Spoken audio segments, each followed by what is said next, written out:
Kicking off our National League West farm system previews, the Los Angeles Dodgers went 111-51 last year and also have probably the best 1 through 10 of any farm system in baseball. Let's talk about it. You are Locked On MLB Prospects, part of the Locked On Podcast Network. Your team every day.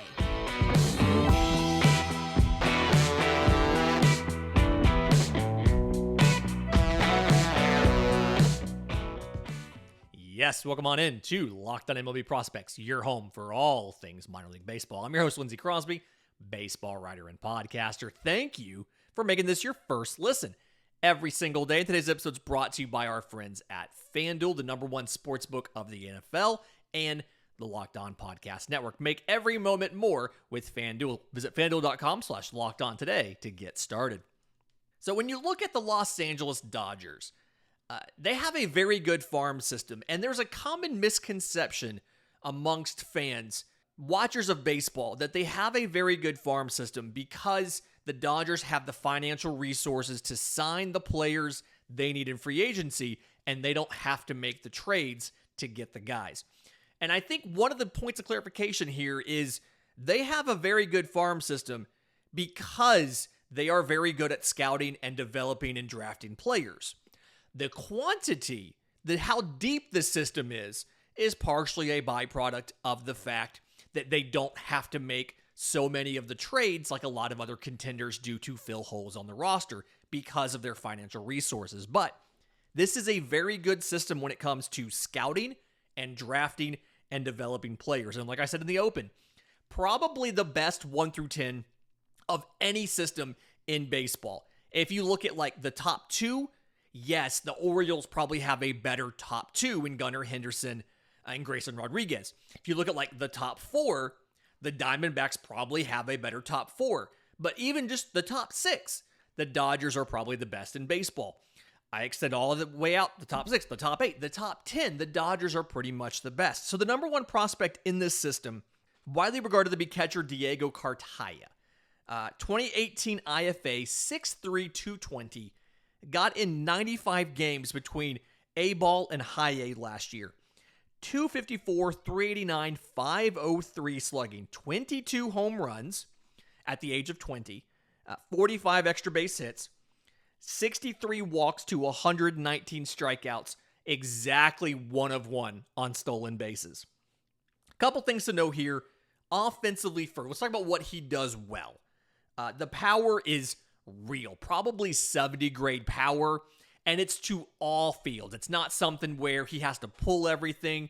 I mean, he can hit home runs from foul pole to foul pole. He's very good with velocity. He's very good with breaking stuff, and he's very good at meeting the challenge. I think he homered off of Blake Snell during a rehab start. Like, he's very good at, I'm going to win this individual matchup in front of me. He does struggle a bit with the length of his swing. It's a longer swing, and so you can get him to strike out, and he's a little bit streaky in that regard, but he's very good at recognizing pitches and not chasing, very good with drawing walks.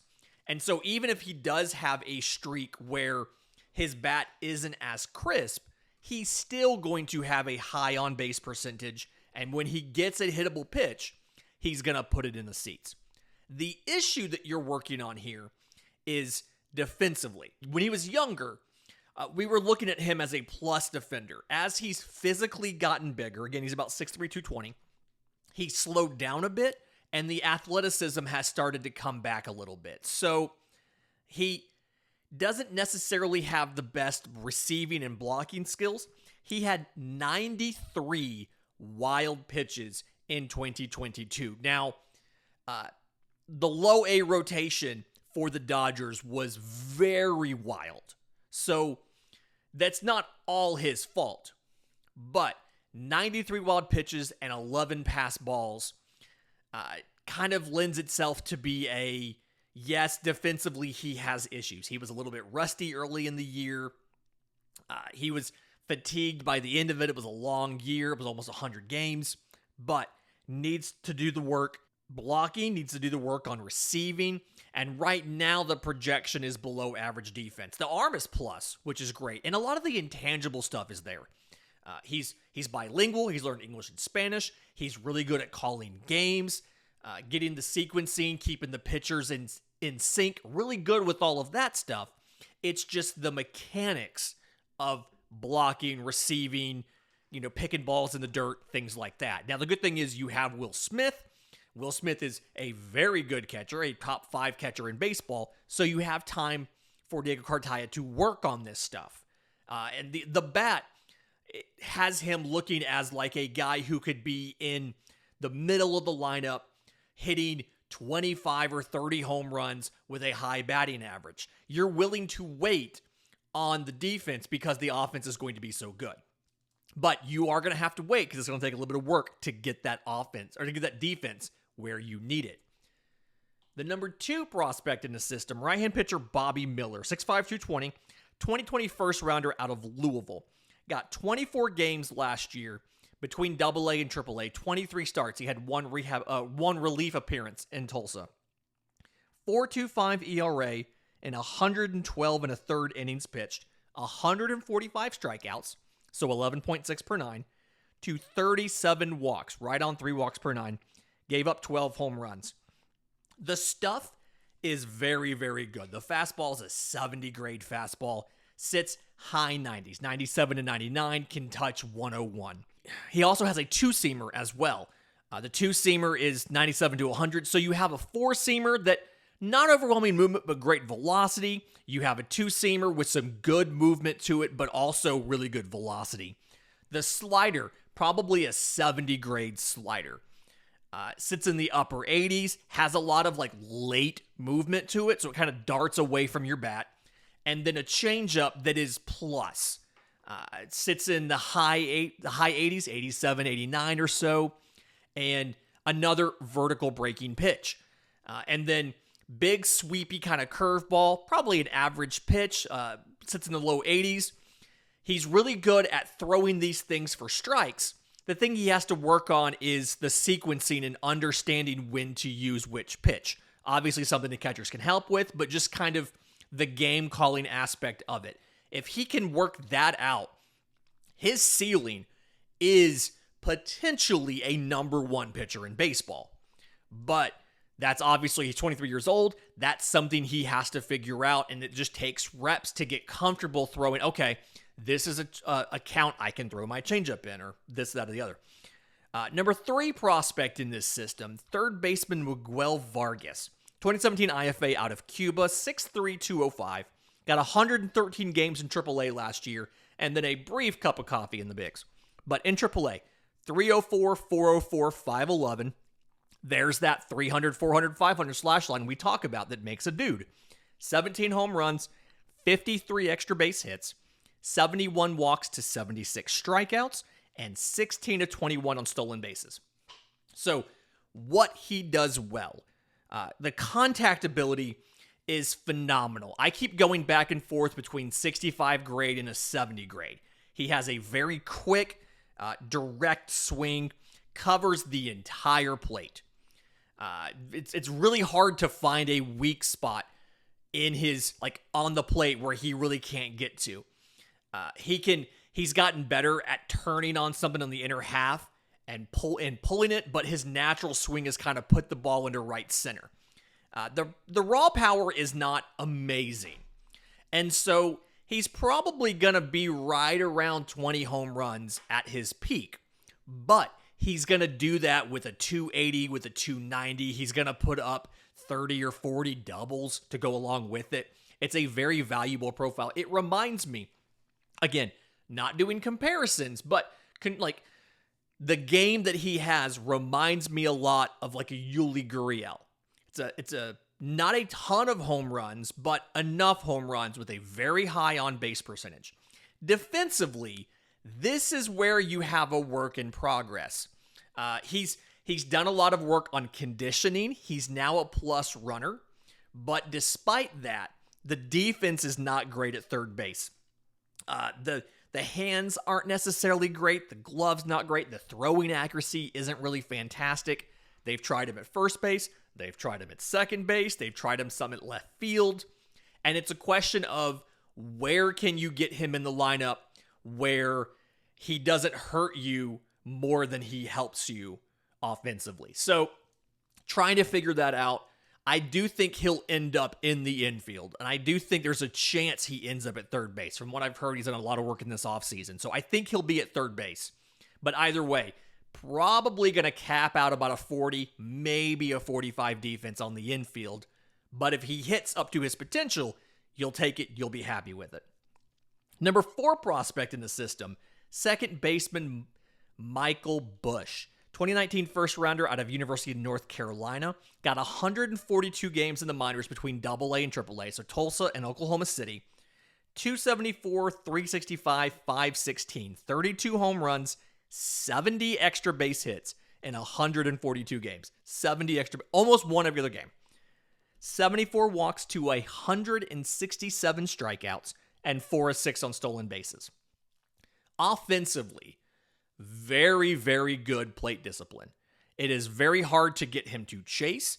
It is very hard to get him out without throwing strikes. You have to throw strikes to Michael Busch. Now, that being said, 167 strikeouts, if you throw a good pitch, you can get him out.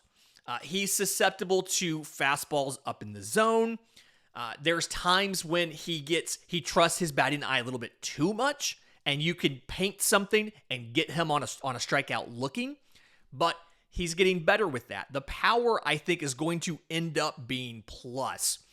Runs really well, not necessarily foul pole to foul pole, more so of left center gap to right center gap, but it's very good power out of a really short swing and just a natural loft to the ball. Defensively, another guy where you've got some work in progress to make. He was a first baseman in college. He's now a second baseman. Running, the speed is fringe to average. The arm is below average, but I think he's playable. I mentioned on Monday's show when I'm watching defenders, I want to see, do they look like it's easy for them to make the plays? It does not look like it's easy for Michael Busch to make the plays, but he makes the plays. So I think defensively, he is good enough to play at second base. He's playable. It's actually rather reminiscent, again, not doing a comparison, but like a stylistic thing. It's really reminiscent of watching Max Muncy sometimes, where, yeah, he can get by at second base. The bat absolutely plays. Would he be better somewhere else? Probably, but you can get him done at second base. In just a minute, I want to get to the state of the pitching. There is some very interesting pitching prospects with some very high ceilings. But first, today's episode is brought to you by our friends at Built Bar. If, I am leaving for a trip, and something that I take with me every time I go anywhere, like whether it's the ballpark, whether it's on a plane, whether it's on a car trip, whatever, is I take Built Bars with me because they're healthy. Like, you like to snack when you're in the car or when you're traveling, but 130 calories, 4 grams of sugar, it's healthy for you. 17 grams of protein, it keeps you full. So, the protein helps you from being hungry throughout the day. As you're snacking in the car, you can settle for one Built Bar instead of a candy bar and a bag of M&Ms or Skittles or whatever it might be, and some chips and some popcorn, and keep going. The protein keeps you satiated. It tastes really good because each Built Bar is 100% real chocolate. And the flavors, fantastic. Churro, peanut butter brownie, coconut almond, whatever it is. You can go to Built.com and check out all of the flavors. And then while you're traveling, if you want to grab some Built Bars to leave in your car, your backpack, whatever it is, stop by a Walmart, go to the pharmacy section, grab a 4-bar box of cookies and cream, of double chocolate, or of coconut puff. Or if you're near Sam's Club, run in and grab a 13-bar box of brownie batter and churro. It's the best way to do a road trip. The state of the pitching in the Dodgers system is very good, except for the fact that I don't necessarily know where the lefties are. So, I like a lot of these pitchers. Bobby Miller, obviously we already talked about him. A well-regarded pitcher in this system, Ryan Pepiot, 2019 third rounder out of Butler, 6'3", 215. Got 19 games in the minors last year, 7 starts, had a 2.56 ERA in 91 in the third innings.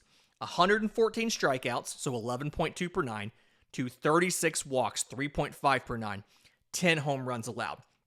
Also got in 9 MLB games. 7 of those were starts.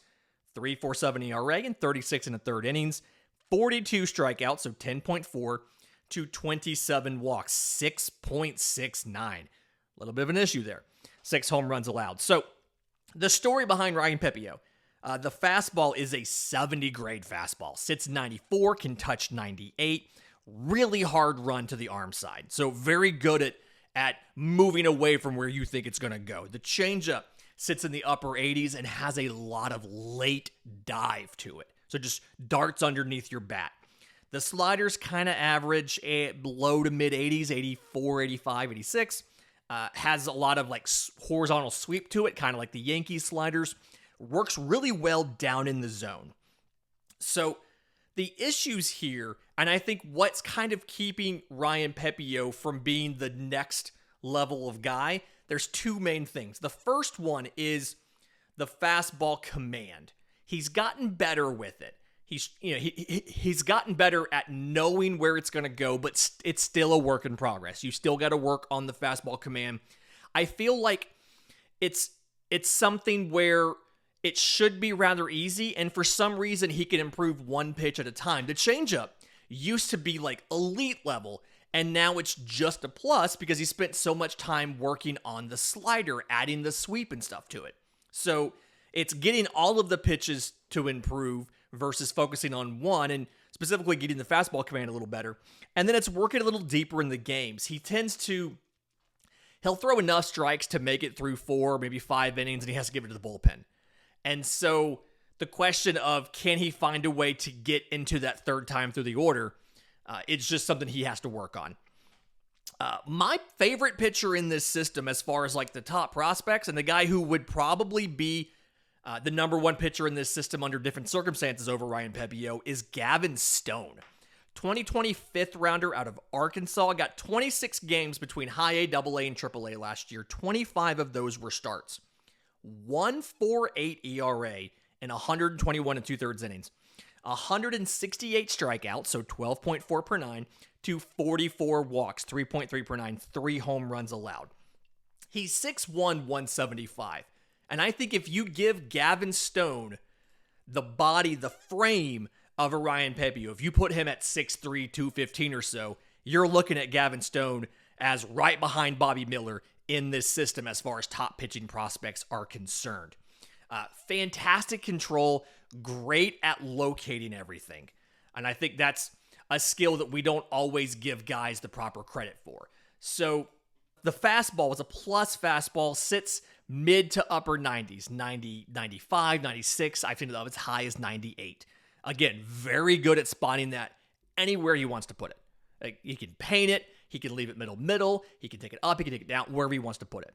The changeup is a 70 grade pitch. Sits mid to upper 80s, 84 to 87. Again, has that late diving life. I feel like a lot of the Dodgers pitchers like to have those changeups that just dart underneath your bat last second. The slider, above average, mid 80s, also a vertical breaker, which normally would concern me a little bit when you look at the changeup and the slider having similar movement profiles, but there's different amounts of movement, different velocities, so it kind of works out. And then the curveball, it's close to average, probably a 45 right now, sits high 70s to low 80s. He can throw it for a strike, and that is the big thing. So the control, like I mentioned, plus, and despite the physical limitations, most people would assume being 6'1", 175, he can hold the velocity and the stamina pretty deep into starts. And so I think it's just a matter of he hasn't done it enough for people to overlook the stature and say, no, Gavin Stone's a dude. He can do this. And so I look for him to probably start back off at AAA again next year, but he absolutely will have a chance to come to the bigs. Fantastic stuff. Again, of the mid-range pitching prospects in the system, he's one of my favorite. The third pitcher I want to make sure I mention, Nick Nastrini, right-hand pitcher out of UCLA, 2021 4th rounder, 6'3", 215. A lot of big boys in the system.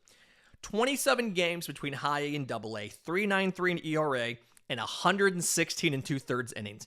169 strikeouts, so 13 strikeouts per 9, to 55 walks, 4.2 per 9, and 17 home runs allowed. Fastball is somewhere between a 60 and a 70, so I guess 65. Sits 95, touches 98, has really good ride up in the zone. Slider is a vertical breaking slider in the mid-80s. It's solidly above average.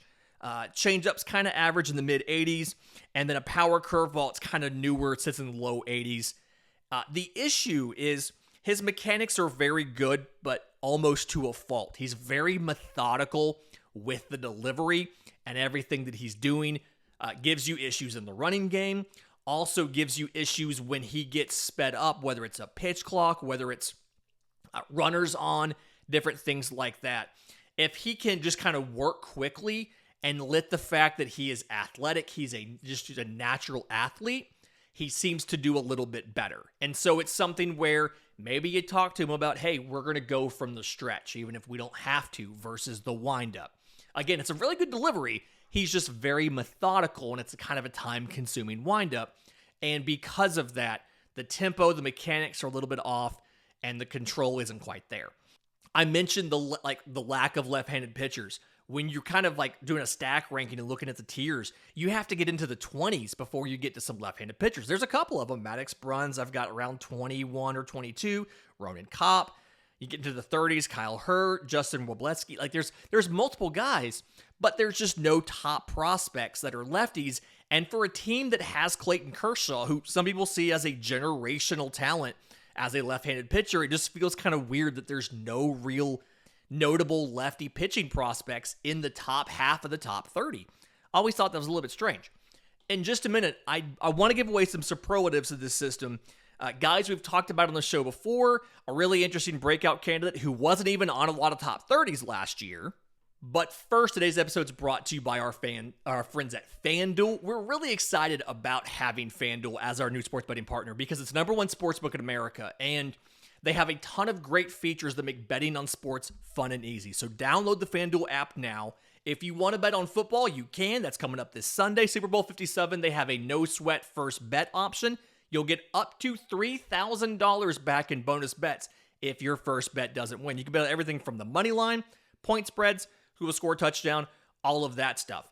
But for Dodgers fans, I took a bunch of notes because there are Dodgers all over the FanDuel odds. So National League team with the best odds to win the World Series, Mets and Dodgers are tied at plus 750. Right behind them is the Padres and the Braves at plus 1,000. But individual awards, MVP, second best odds in the National League, Mookie Betts, plus 850. Ninth best odds, Freddie Freeman, plus 1,300. Also on the board, Max Muncy and Will Smith at plus 15,000. 4 guys on the MVP board. Cy Young, 4 guys on the board. Julio Urias tied for 10th at plus 2,000. Clayton Kershaw, plus 5,000. Dustin May and Tony Gonsolin, the Catman, plus 6,000. Looking at these prospects, you're a prospect person if you listen to this podcast. There are 6 prospects on the National League Rookie of the Year board. Tied for second in odds is Miguel Vargas at plus 750. Bobby Miller at plus 2,000. Michael Busch at plus 3,000. Ryan Pepiot plus 6,500. And then Andy Pages and Gavin Stone at plus 12,000. We've talked about Gavin Stone. We'll talk about Andy Pages in just a minute. So there are plenty of options if you were a Dodgers fan and you want to do some betting with FanDuel. Join FanDuel today at FanDuel.com/lockedon to claim your no-sweat first bet on Super Bowl 57 or on any of these MLB futures that are out there. FanDuel.com/lockedon. Make every moment more with FanDuel, the official sportsbook partner of the Locked On Podcast Network. Okay.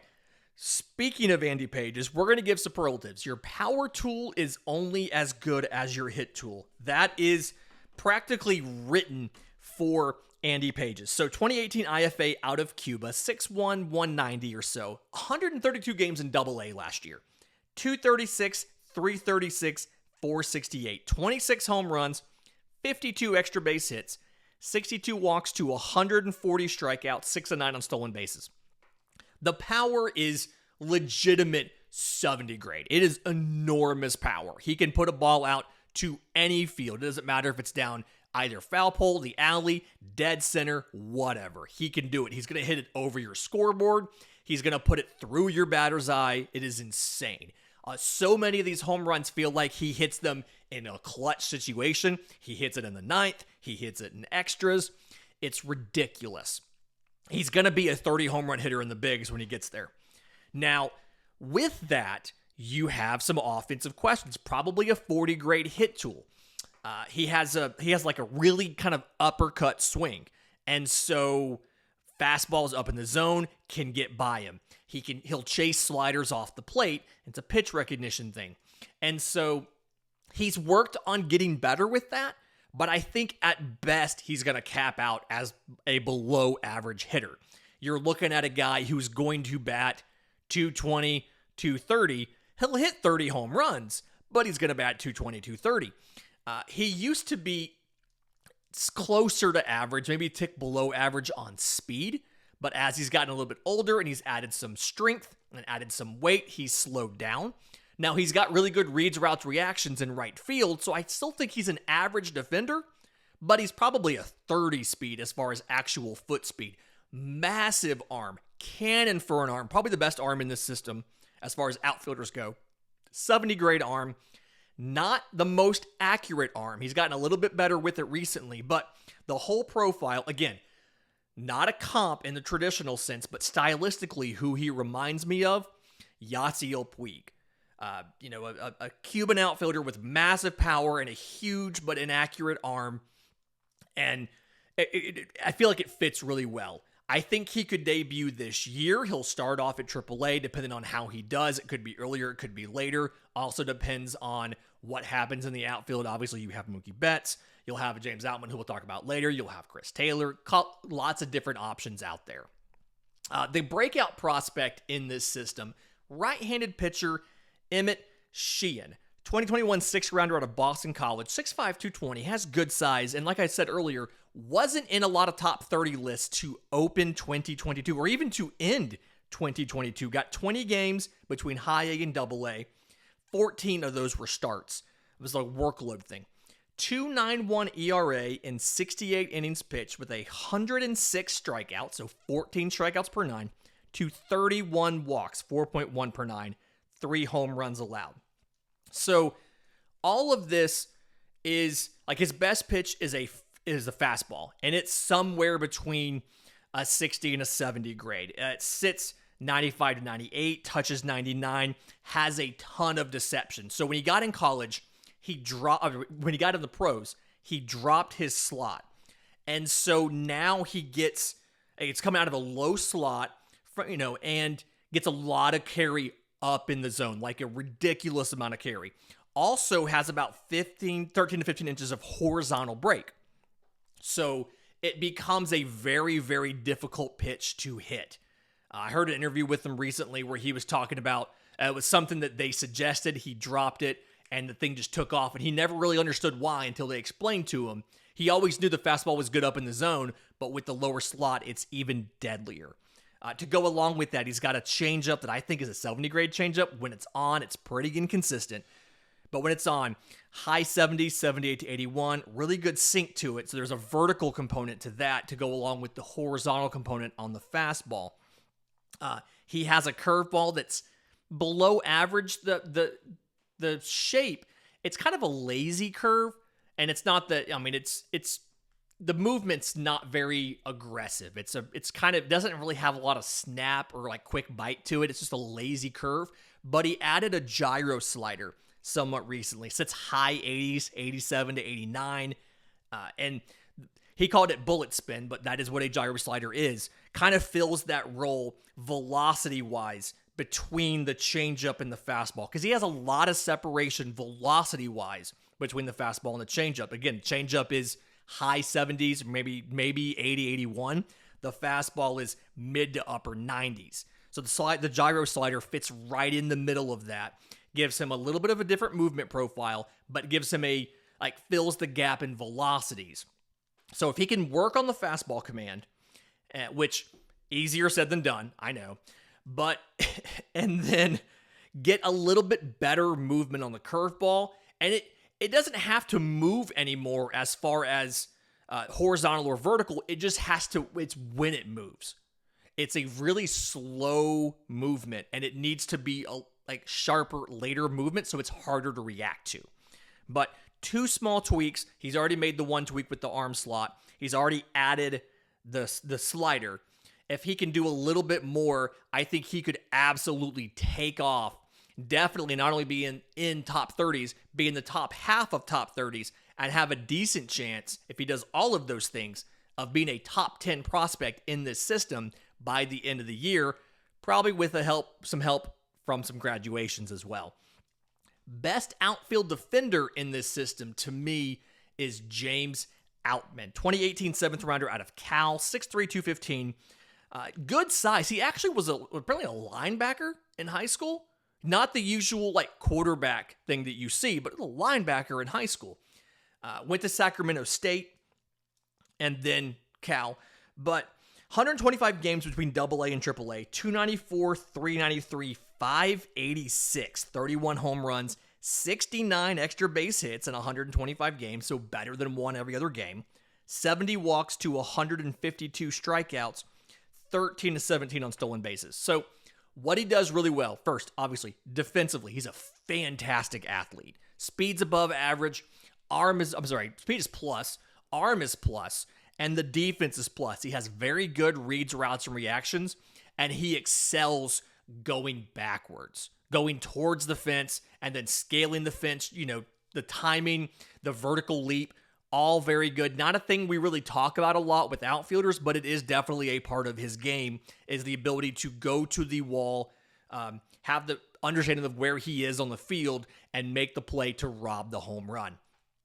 Offensively, swings a little long, and so you have the natural issues that come with a long swing, where you're going to struggle with elevated fastballs and things like that. He also seems to struggle against breaking balls.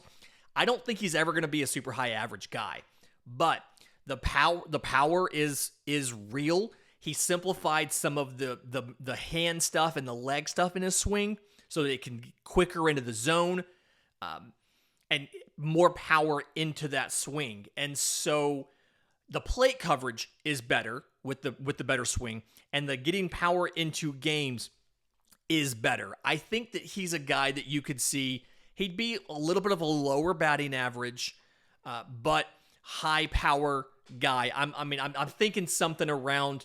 He's probably going to bat 260 in the bigs, but be able to give you 25 home runs while playing plus defense in the outfield. Not really huge on stealing bases, which was surprising to me when I've watched, again, 13 to 17 last year and 125 games. Got 4 games in the bigs, incredibly small sample size, 462, 562, 846. Again, incredibly small sample size, hard to take that at face value, but just he did really well in that little opening sample. And he's going to go to spring training with a chance to be the starting center fielder. He'll probably be in a platoon situation versus the everyday starter because of the issues with the swing and some of the handedness stuff. But either way, very promising player. Somebody a lot of teams have asked for in trades, and they refuse to include him because they believe in him. A little bit of swing improvements, and he could absolutely take off. Fantastic week this week. It's going to be a little bit of a shock going from the Dodgers today to the San Diego Padres farm system tomorrow. They've shipped a lot of talent out of this system in the last couple years, but still some promising players there. In the meantime, if you have questions for Monday's mailbag, I'm on Twitter at Crosby Baseball, shows on Twitter at Locked On Farm. You can email us, lockedonmlbprospects@gmail.com, or drop your questions in the new Locked On MLB Prospects Discord. Link is in the episode description. Link is in the show notes. Until tomorrow's show, this has been Locked On MLB Prospects.